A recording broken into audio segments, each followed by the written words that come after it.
एक और अपडेट के इसराइली जंगी तैयारों की अब यमन में बमबारी शुरू हो गई है और यमन में हदफ हौसी chief of staff Abdul Karim को निशाना बनाया उन्होंने। इसराइली फौज ये दावा कर रही है।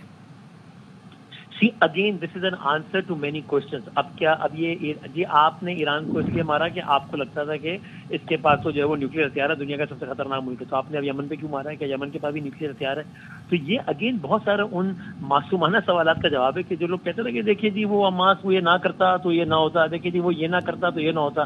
भाई किसी भी मुल्क की पॉलिसीज पे कुछ पॉलिसीज पे इत्तेफाक और कुछ से इख्तिलाफ हो सकता है, लेकिन ये बात बहुत वाज़ेह रहनी चाहिए कि इस इक्वेशन में जालिम कौन है और मजलूम कौन है। ये क्लियर कट है, ये बहुत वाज़ेह बात है। ये हमारे ज़ाहिर खास जज्बात है बरादर इस्लामी मुल्क होने के हवाले से हर मुसलमान मुल्क के साथ, लेकिन हम इसको बहुत डिस्पैशनेटली भी देखें तो भी ये मामला यूं ही है कि भाई आप कहते हैं कि हमास ने 7 अक्टूबर किया इसलिए हमने उसको मारा, फला जगह ये हुआ इसलिए अब हम यमन में भी ये काम कर रहे हैं। तो ये इस तरीके से दुनिया चल नहीं सकती, दुनिया का निज़ाम इस तरह चल नहीं सकता। और अगर फिर चलता है तो फिर अभी आप क्या कर रहे हैं? अभी कह रहे हैं कि आप कह रहे हैं यार मेरा ये दुनिया का कोई कानून तो मुझे अलाउ नहीं करता कि मैं ईरान पे भी मारूं, गजा पे भी मारूं, अभी यमन पे भी मार दूं, लेकिन मेरे पास ताकत है, I can get away with it, I can do it, so I will do it. जब आप ये प्रेसिडेंट सेट करते हैं तो जब आप एज एन स्टेट एक्टर ये प्रेसिडेंट सेट करते हैं तो फिर नॉन स्टेट एक्टर्स भी यही प्रेसिडेंट सेट करते हैं। अगेन मैं कह रहा हूं, जस्टिफाई नहीं कर रहा मैं, लेकिन फिर ऐसे ही होता है। फिर नॉन स्टेट एक्टर्स और नॉन स्टेट इंडिविजुअल्स भी अपने प्रेसिडेंट सेट करते हैं। फिर वो कहते हैं okay now whatever we can do it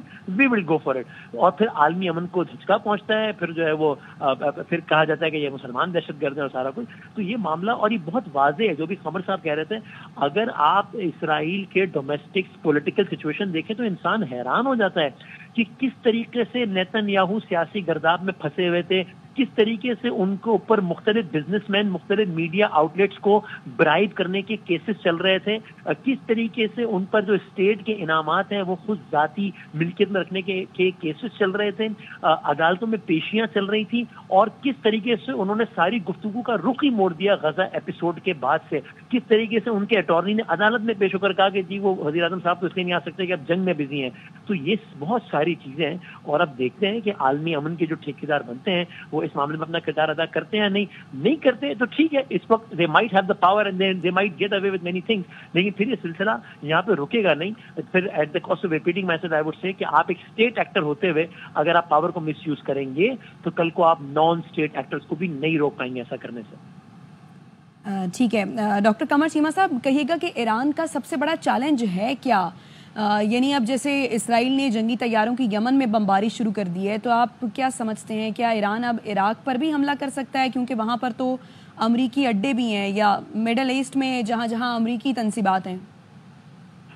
देखिए, ये कोई मुनासिब स्ट्रेटजी इस वक्त नहीं होगी कि अमेरिका के अड्डों पे हमले करना।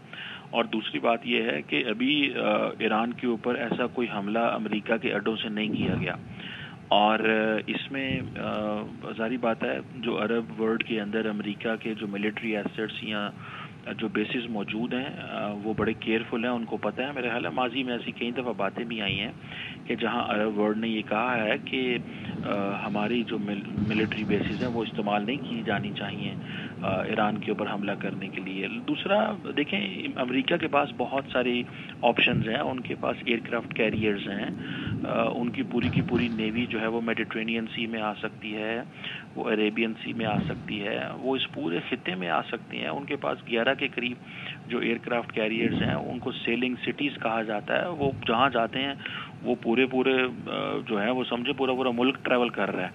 तो वो जहाँ चाहें, उनको ज़रूरत ही नहीं है कि जो अरब वर्ल्ड के अंदर उनके बेसिस हैं वहाँ से हमला किया जाए। वो तो एक समझें जो अरब वर्ल्ड के अंदर जो बेसिस हैं वो एक सॉफ्ट की उनको अरब वर्ल्ड के लिए एक सिक्योरिटी गारंटी है किसी किस्म की, एक किसी हद तक। लेकिन मेरा ख्याल है कि ईरान को ऐसा नहीं करना चाहिए और ना ही ईरान ये करेगा।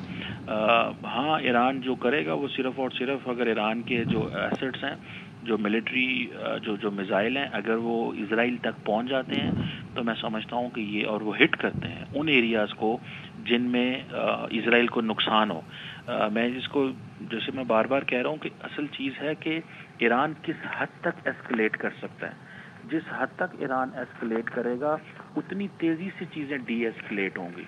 लेकिन अगर ईरान एस्केलेट ना कर सका, अपनी जो मिलिट्री कैपेबिलिटी جو ہے وہ پروو نہ کر سکا تو پھر ایک مسئلہ پیدا ہو جائے گا جس میں اسرائیل جیسا ملک جو کہ آلریڈی اگریسر ہے وہ پھر یہ سمجھے گا کہ یہ کمزور ہیں، ان کو ماریں. دیکھیں اسرائیل کیوں آج ایران کے اوپر حملہ کر رہا ہے، اس کی وجہ یہ ہے کہ لارجلی ہمیشہ جو جنگ ہے یا جو ایران کے مزاحمتی گروپ ہیں وہ اسرائیل کے بارڈرز پہ رہے ہیں، وہ حماس کی شکل میں ہوں، حزب اللہ کی شکل میں ہوں، وہ لیبنان کے اندر، غزہ کے اندر، ویسٹ بینک کے اندر، ان علاقوں میں کہیں نہ کہیں مصروف ہوتے تھے اور وہ اسرائیل کو انگیج رکھتے تھے، اور وہ کبھی اسرائیل ایران کے ساتھ جو ہے وہ ڈائریکٹ لڑ نہیں سکتا تھا. آج پوزیشن یہ ہے کہ حزب اللہ اور حماس ایران کے اسرائیل کے اوپر حملہ نہیں کر سکتے، وہ کمزور ہیں، وہ ان کو پچھلے 2-3 سال میں اتنا زیادہ مارا گیا ہے، ان کی لیڈرشپ ختم ہو گئی ہے.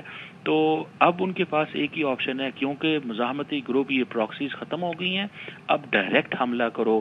اگر تھوڑی بہت کوئی جان رہ گئی ہے تو وہ ہوتیز کے اندر رہ گئی ہے، اس لیے ان کو بھی یمن کے اندر جو ہے وہ ہٹ کیا جا رہا ہے، پیرالل ہٹ کیا جا رہا ہے. اور پہلے بھی کچھ عرصہ پہلے آپ کو پتا ہے جب سے امریکہ کے جو B-52 بامبرز سے جو ڈیگو گارشیا میں آئے وہ بھی یہی بات چل رہی تھی. یمن بھی اسرائیل بھی جو ہے وہ بار بار یمن پہ حملے کر رہا تھا. تو اس کی وجہ یہی تھی کہ ان کو کہ پہلے پراکسیز کو کمزور کرو اور پھر آؤ ایران کے اوپر، اور وہ آ گئے ہیں. اور میرا خیال ہے کہ کئی لوگوں کا یہ کہنا ہے، یہ خدشہ ظاہر کیا جاتا ہے کہ ایران کو اپنی اس پوزیشن کو یا ولنریبلٹی کو دیکھتے ہوئے، کیونکہ ایران کے مزاحمتی گروپ اسرائیل کو انگیج نہیں کر سکتے، تو اب ایران کو جلدی کسی ڈائلاگ یا ڈسکشن میں یا انگیجمنٹ کر لینی چاہیے تھی امریکہ کے ساتھ. تو یہ بھی ایک فیکٹر کو ڈسکس کیا جا رہا ہے. لیکن ظاہری بات ہے ایران کی ایک ہسٹری ہے 40-50 سال کی، اور وہ بڑے ٹف نیگوشیٹر ہیں ایرانینز. ان کے بارے میں مثال دی جاتی ہے کہ جس طرح جو قالین بننا ایک بڑا ٹیکنیکل سا کام ہوتا ہے اور اس میں بڑی پیشنس چاہیے ہوتا ہے، جس میں ایرانی قالین آپ کو پتہ ہے بڑے مشہور ہیں، اس میں بڑی پیشنس چاہیے، بڑی مہارت چاہیے ہوتی ہے. تو اسی طرح ایرانی ڈپلومیسی بھی جو ہے وہ بہت پیشنس چاہیے ہوتا ہے ایرانیوں کے ساتھ انگیج کرنے میں.